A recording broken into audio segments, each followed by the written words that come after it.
తిలాపాపం తలా పిడికెడు అని విశాఖ స్టీల్ ప్లాంట్ కనుక ప్రైవేటైజ్ అయితే ఖచ్చితంగా అన్ని పార్టీల పాత్ర ఉన్నట్టు. తెలుగుదేశం, జనసేన, భారతీయ జనతా పార్టీ, వైఎస్ఆర్ కాంగ్రెస్ పార్టీ ఎవ్వరూ అతీతులు కాదు. అందరూ కలిసి నాటకాలు ఆడుతున్నారు.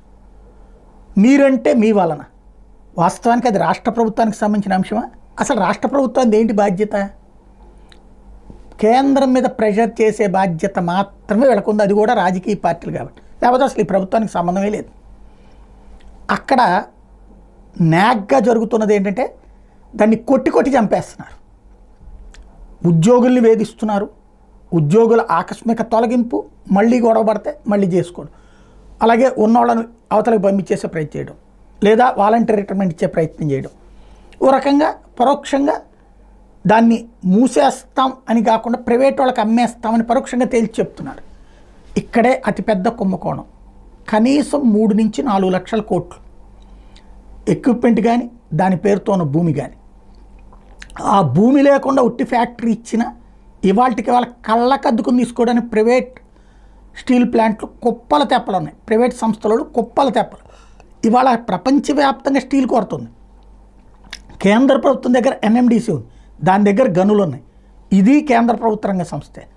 దాని నుంచి తీసుకొచ్చి మెటీరియల్ ఇక్కడ పెట్టి ఉత్పత్తి చేస్తే తక్కువ రేటుకి ఉత్పత్తి అవుతుంది, మిగతా వాటితో పోటీ పడుతుంది, అద్భుతమైన ఎక్స్పోర్ట్ చేయగలుగుతుంది. కానీ అలాంటి కసరత్తే చేయట్లేదు. ఉన్నదాన్ని తీసేసే ప్రయత్నమే చేస్తున్నారు. ఇందులో భూములు ప్రభుత్వం లాక్కోవడానికా, లేదా భూములతో సహా ఎవడన్నా ఇండస్ట్రియలిస్ట్కి అమ్మేయడానికా? ఇది వ్యూహాత్మకంగా జరుగుతుంది. ఇప్పుడు 11,000 కోట్లకు పైగా అప్పులు పాలైంది. ఇంకా 4-5 రోజులు పోతే, ఇంకో 2-3 నెలలు పోతే అది 25,000 కోట్లకు వెళ్ళిపోతుంది. కాబట్టి ఇది తీర్చలేం కాబట్టి అని ఎవరికో 30,000 కోట్లకో 40,000 కోట్లకో అమ్మేసి 15,000 కోట్ల లాభం తెచ్చామని రికార్డులు రాసుకుంటారు. అసలు జరిగేది ఏంటది? 4 లక్షల కోట్ల ఆస్తిని, లేదా ఆ భూములు పక్కన పెట్టిన 1 లక్ష కోట్ల రూపాయల ఆస్తుని వాడికి ఎవరికో ఇచ్చేసినట్టు. అంటే ఇది ఖచ్చితంగా మోసమే.